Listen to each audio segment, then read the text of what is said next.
இதனாலே மரணம் இல்லை, உள்ளே இல்லை வெளியே இல்லை. இது இத்தனை பிரம்மா வரம் கொடுத்திருக்காரா? அவரும் ஒரு அடியவன் தானே.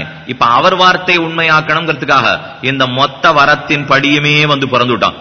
ஒரு வரத்தை கூட தாண்டி போகவே இல்லை எம்பெருமான். கடைசி ஆழ்வார்கள் என்ன பாடுவார்கள்? பிரகலாதனுக்காக தோன்றினா போலே நாம் யார் கூப்பிட்டாலும் ஓடி வருவன். இது ஆழ்வார்கள் பாடுவார்.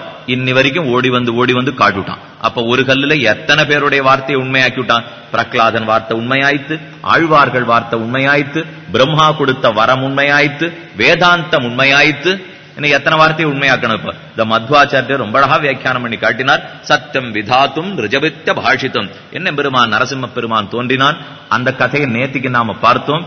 அவனை பத்தி நினைத்தாலே பயங்கள் அத்தனையும் தொலைந்து போகும். மிருத்யும் நமாமியகம்னு நரசிம்மனை பத்தின மந்திரம். மிருத்யு உக்ரம் பீஷம் மகாவிஷ்ணும் ஜுவலந்தம் சர்வதோமுகம். மிகவும் உக்ர ரூபத்தோட சேவை சாதிக்கக்கூடிய நரசிம்ம பெருமான். ஜுவலந்தம், அவனுடைய பிடரி மயிரை பார்த்தாலே சூரியன்லாம் ஒண்ணுமில்லேன்னு ஆயிடும். அந்த அளவுக்கு பிடரி மயிரெல்லாம் ஒளி விடுகின்றன. வாயத்தரங்கிறத பார்த்தா பிறையீற்ற அனல் விழி பேழ்வாய் தெள்ளிய சிங்கம் ஆகிய தேவு. அந்த எம்பெருமானுடைய திருவடிகளை பத்தினால் மிருத்யும் நமாமியகம். மிருத்யுவுக்கே மிருத்யுவாக சேவை சாதிக்கிறான் எம்பெருமான். மிருத்யுனா மரண தேவத்தை. நம் மரண தேவதைக்கு ஒரு மரண தேவத்தை இருக்குன்னா அதான் நரசிம்ம பெருமான். அப்ப நாம அவன் திருவடிகளை பத்தினா எந்த கட்டமும் வரப்போறது கிடையாது. அந்த கதையை நேத்திக்கு நாம பார்த்தோம். இனி மேற்கொண்டு பார்க்க வேண்டியது சப்த தீபங்கள் பிரிச்சதை பத்தியும் பார்த்துட்டோம். அதுல முதல்ல ஆக்னீதரனுக்கு ஜம்பூ தீபம் கொடுக்கப்பட்டதையும், ஜம்பூ தீபத்தை 9 வருஷங்களாக பிரித்ததையும், அத முதல்ல நாபிங்கிறவனுக்கு கொடுக்கப்பட்டதும், நாபிக்கு ரிஷபதேவன் பிள்ளைங்கிறதையும், ரிஷபதேவனுக்கு ஜடபரதர் பிள்ளைங்கிற வரைக்கும் நேற்றுக்கு சொல்லி விட்டுருக்கேன். இனிமே ஜடபரதருடைய கதை என்னங்கிறதை இன்னைக்கு நாம் பார்க்க வேண்டும். விஷ்ணுவாதாரம் யதா செய்தது திரைலோக்கியம் சமவஸ்திதம் பரமார்த்தஸ்து மே புரோக்தோ யதா ஞானம் பிரதானதா விப்ரத்தேச கிருதந்தேன யத் பூயஹாசு மகாத்மனா பரதேன முனிஸ்ரேஷ்ட தத் சர்வம் வக்துமர்ஹசி. பரதனுடைய கதையை பத்தி நீர் சொல்ல வேண்டும் என்று மைத்ரேயர் கேட்க பதில் சொல்ல ஆரம்பிக்கிறார் பராசரர். சாளகிராமே மகாபாகா பகவன் ன்யஸ்தமானசா ச உவாச சிரம் காலம் மைத்ரேய பிருத்திவிபதி. பிருத்திவிபதி ஒரு ராஜா இருந்தா, அது சௌவீர ராஜா.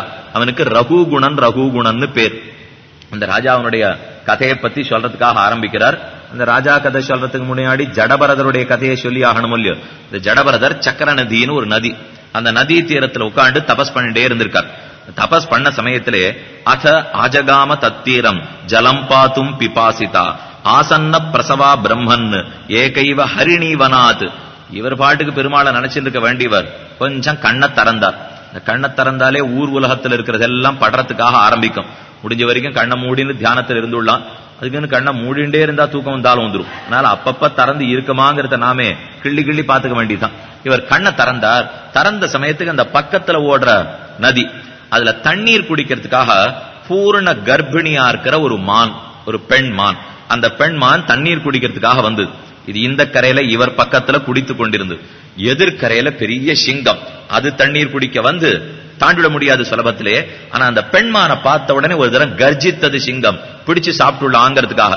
இந்த கர்ஜனையை கேட்டு பயந்து படுத்து பெண்மான் துள்ளி குதித்து தப்பிச்சு ஓடலான்னு பார்த்தது. கடைசி மாசம் அல்லவா, அதனால துள்ளி குதித்த வேகத்திலே கர்ப்பம் கீழே விழுந்து விட்டது. அது தாண்டி ஓடிப்படுத்த அது பயந்து கொண்டு கர்ப்பம் கீழே விழுந்தது. சின்ன மான்குட்டி ஏன குணக்கம் பார்த்தார். ஐயோ, இந்த மான்குட்டி யார் காப்பாற்றுவார்கள்? சிங்கம் எங்கேயான அடிச்சிட போறதேன்னு ஜடபரதருக்கு பயம். இந்த மான்குட்டியை கொண்டு பக்கத்துல வச்சிருந்தார். இவர் பிடிச்சோடனே சிங்கம் அந்த கரையிலேருந்தே கிளம்பி போயிடுது. இந்த மான்குட்டி எப்படியானு காப்பாத்தி ஆகணும். தானே பால் ஊட்ட ஆரம்பித்தார், தண்ணீர் கொடுக்க ஆரம்பித்தார், பழங்களை கொடுத்தார். இது எவ்வளவு தூரம் அத்தோட ஒட்டுதல் உறவுதல் வந்துடுத்துன்னா, அது தூங்கினாத்தான் இவர் தூங்குவர், அது சாப்பிட்டாத்தான் இவர் சாப்பிடுவர், அது நின்னாத்தான் இவர் நிற்பர்.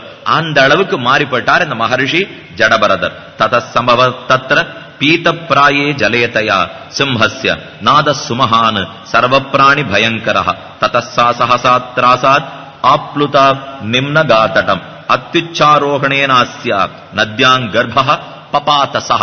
கர்ப்பம் கீழே விட அதெடுத்து போஷணம் புஷ்யமானச்ச சதேன வவிருதே முனே யுத்தஞ்சிரகதே தஸ்மின் சச்சக்ரே மானசம் முனிகி பிரீதி பிரசன்ன வதனஹ பார்ஸ்வஸ்தேச்ச அபவன் மிருகே சபலஞ்சபலே தஸ்மின் தூரகம் தூரகாமினி மிருகபோதே அபவச்சித்தம் ஸ்தைரியவத்தஸ்ய பூபதேகே.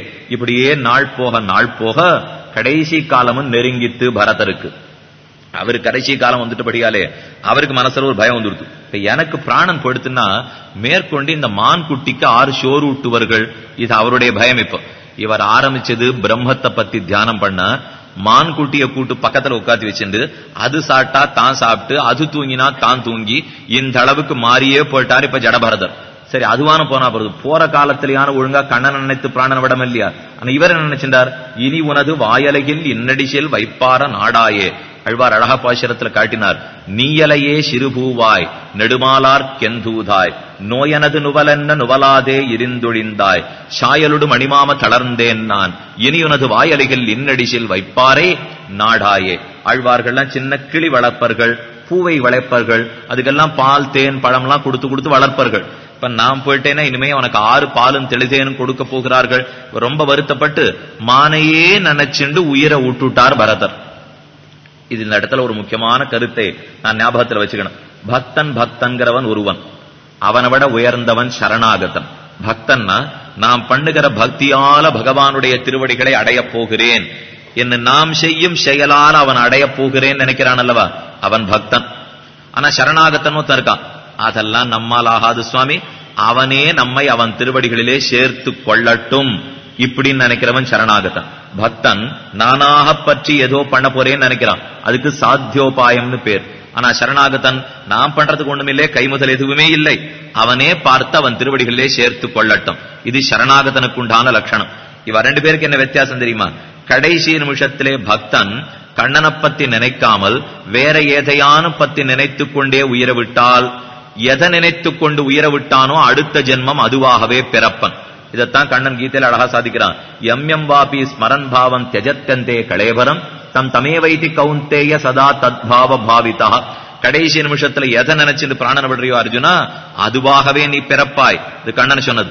சரணாகதனுக்கு அந்த தேவை கிடையாது.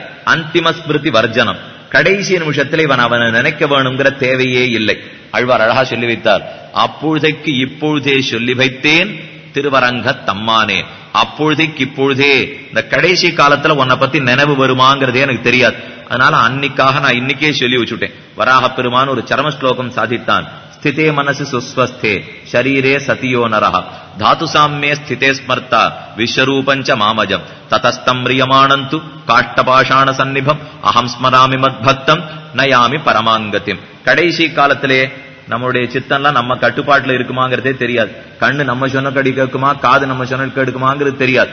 அதனால இப்ப எல்லாம் ஒழுங்கா இருக்கச்சே சரணம்னு ஒரு தரம் சொல்லி வச்சுட்டோம்னா, கடைசி நிமிஷத்துல இந்த புலன்கள்லாம் நாம சொன்னபடி கேட்கலன்னா, அப்ப நினைவு வராட்டாலும் தப்பில்லை, நான் ஞாபகம் வைத்துக் கொண்டு இவனை கைபிடித்து அழைத்து போகிறேன். இதுதான் வராக பெருமான் தன் அடியவனுக்காக சொன்னது. அகம் ஸ்மராமி மத்பக்தம், நான் நினைத்துக் கொண்டு நயாமி பரமாங்கத்திம், கைபிடித்து மோட்சத்துக்கு அவன் அழைத்து போகிறேன். இது வராக பெருமானுடைய திருவாக்கு. அதனால கடைசி படுக்கையிலே சரணாகதனுக்கு நினைவு வராட்டாலும் தப்பில்லை. ஆனா பக்தனுக்கு மட்டும் நினைவு வராம கண்டத்தை நினைச்சுன்னு உயிரை விட்டான்னா அதுவாகவே அவன் பிறந்து விட வேண்டியதான். இது பக்தனுக்கு சரணாகதனுக்கு இருக்கிற பெரிய வித்தியாசம். அது அடியார்கள் மனசிலே கொள்ள வேண்டும். அப்ப ஒரு சந்தேகம், அடுத்த கேள்வி பிறக்கும். அப்ப சரணாகதனுக்கு பக்தியே வேண்டாமான்னு தோணும். நீர் இப்ப பக்தன்னா தனியா சரணாகத்தன்னா தனியான்னு பார்த்துட்டோம் இல்லையோ, அப்ப சரணாகத்தனா இருக்கிறவனுக்கு பக்தியே தேவையில்லையான்னு தோணும். கண்டிப்பா வேணும். ஆனா அது எதற்காக வேணுங்கிறது தான் முக்கியம். எதன் ரூபத்தில் இப்ப அவனுக்கு வேணும் தெரியுமா? பக்தனுக்கு தேவையான பக்தி அவன் அடைவதற்கு அதுதான் வழி. ஆனா சரணாகதனுக்கு பக்தி வழி அல்ல. வழி அவனை பொறுத்த வரைக்கும் அவனுடைய திருவடிகள் தான், வேற எதையும் அவன் நம்பவே மாட்டான். அப்ப சரணாகதிக்கு பக்தி என்ன தெரியுமா? தொண்டு புரிய தூண்டி விடுகிற ஒரு வழி. இவ்வளவுதான் சரணாகதனுக்கு பக்தி. கண்டிப்பா சரணாகதனுக்கு பக்தி வேணும். எதுக்காக வேணும்? இப்ப அதன் மூலமாக பற்றுவேங்கிறதுக்காக அவனுக்கு தேவையில்லை. ஆனா பக்தி இருந்தா தானே புஷ்ப கைங்கரியம் பண்ண முடியும், பக்தி இருந்தா தானே கோவிலுக்கு போக முடியும், பக்தி இருந்தா தானே சந்தன காப்பு சாத்த முடியும், பக்தி இருந்தா தானே எந்த பணிவிடைகளையுமே பண்ண முடியும். அதுக்காக உபயோகப்படுத்திவன் பக்தன். ஆனா அதை கொண்டு உன்னை அடைவேன்னு சொல்லவே மாட்டான். அப்படிதான் சரணாகதனுக்கு பக்தி தேவை. ஆனா பக்தனுக்கு பக்தி எப்படின்னா, இதன் வழியாகத்தான் உன்னை நான் அடைந்தே தீர வேண்டும். இது பக்தனுக்கும் சரணாகத்துக்கும் இருக்கிற நெடிய வேறுபாடு. இந்த இடத்துல பக்தர் தான் இந்த ஜடபரதர். அதனால கடைசி நிமிஷத்துல அவர் மான்குட்டியை நினைச்சுட்டே பிராணனை விட்டாரா, அடுத்த ஜென்மம் மானாவே பிறந்து விட்டார்.